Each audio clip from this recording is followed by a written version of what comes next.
At 21 years of age, something very fundamental changes in the system. After that, the karmic influence is a much bigger influence. So it's a web of karma. You must have some kind of a solvent that you don't get stuck in it.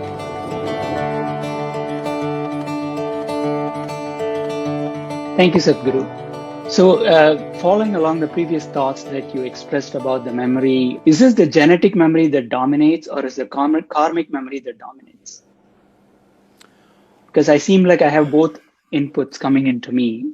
I don't know which one is… Well, the genetic memory has a certain level of significance till you're 21 years of age. At 21 years of age, something very fundamental changes in the system, that the genetic memory becomes less dominant, it just starts playing minimal role. Many parents are surprised how the children who were so attached to them just some time ago, suddenly they cross 21 years of age, suddenly they cannot relate the same way with their parents simply because their genetic memory becomes at a lowered scale of function once 21 years of age is over. This is nature's way of building up a kind of a safety mechanism for our growth, because a human child doesn't come like other animals. Other animals, 90% of what they should be is already fixed by their genetics. Only 10% of evolution in their lifetime, that too they can either exploit it or not. But with a human being, only 10% is fixed, 90% is left to individual human being. Because of this, the early stage of development for a human child is much more fragile, needs much more atmosphere, needs much more nurture, because 90% has to be created, only 10% is already there as a standard.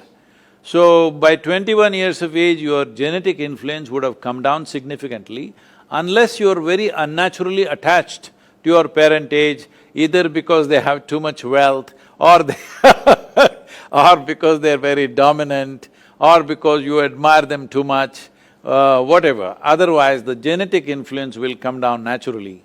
So after that, the karmic influence is a much bigger influence than the genetic influence. When we say karmic influence, we should not… because there is this wrong perception that karma means it was only talking about something that comes from elsewhere from another life or whatever. It's not like that. From this morning, from the time you got up to this moment, your body is doing its own physical karma, mind is doing its mental karma, emotion is doing its emotional karma, energy is doing energetic karma. Every moment, in wakefulness and sleep it's happening. But let us take into account only the wakefulness. From the moment you got up till now, how much of these four aspects of karma have you performed consciously? If you look at it, I don't want to ask you the question, I would normally ask, but with you are all doctors, I won't ask you the question, I will just say this, you please analyze this yourself. Not even 1%, way below 1% is what you're conscious of.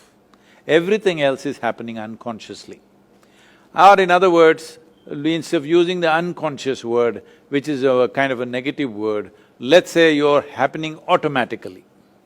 You're happening automatically because of the karmic memory. You have so much memory that you don't have to really think.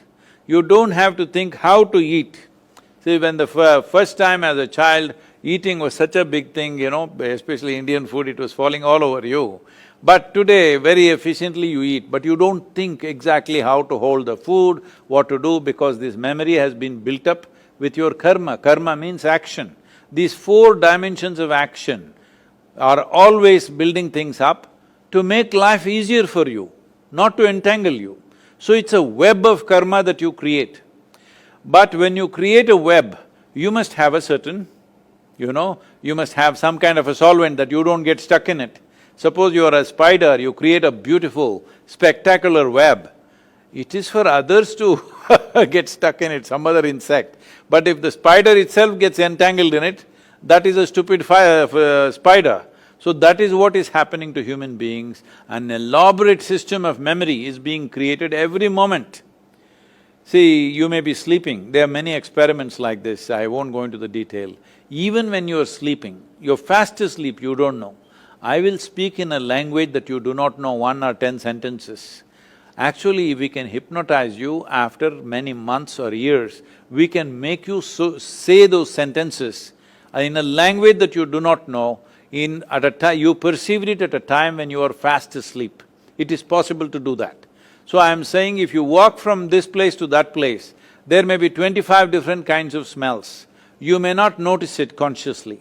Only if it's very acute, either it is very bad or very good, you may notice it, otherwise you don't notice it. But in the sensory system, all that is recorded. So without knowing why, without actually mentally or intellectually articulating it, you just don't like to go to certain places. Maybe it's the smell, maybe it's the vision, maybe it's the sounds, maybe it's just the energy there, whatever it is, your four dimensions of karma, physical, mental, emotional and energetic karma, is always building an elaborate and spectacular web for you. This web is not to trap you, this web is to make life automatic so that many things you don't have to think. Just like that you can do it because it's in your karmic memory. But unfortunately, because people are getting so identified with many things that they do, and they start choosing what is good and what is bad. The moment you say this is good, you will develop certain affinity for it. The moment you say this is bad, you will develop certain aversion for it. Both in affinity and aversion, you will get stuck. Now you built an elaborate web and you got stuck in your own web. This is the fate of karma for most people. Karma is the most dynamic way to exist. It simply literally means you are the maker of your life. For you to be the maker of your life, without your neurological system functioning to your commands, you will never be the maker of your life. You will always be an accidental life. So if you move away from being an accidental life, the people who are experiencing unnecessary levels of anxiety and fear and things on a daily basis, a whole lot of medical professionals are going about saying, these are normal things, you're anxious, it's normal, even I am also anxious. This is not the way to make a human being. A human being is capable of being above this. We are considered as human beings. We did not use the word being for any other creature. We don't call an elephant being, a tiger being, an ant being or something like this. We only called humans as beings because you are capable of being. That means you are capable of conscious existence. That means you are capable of using every faculty that you have the way you want, not in reaction to what happens around you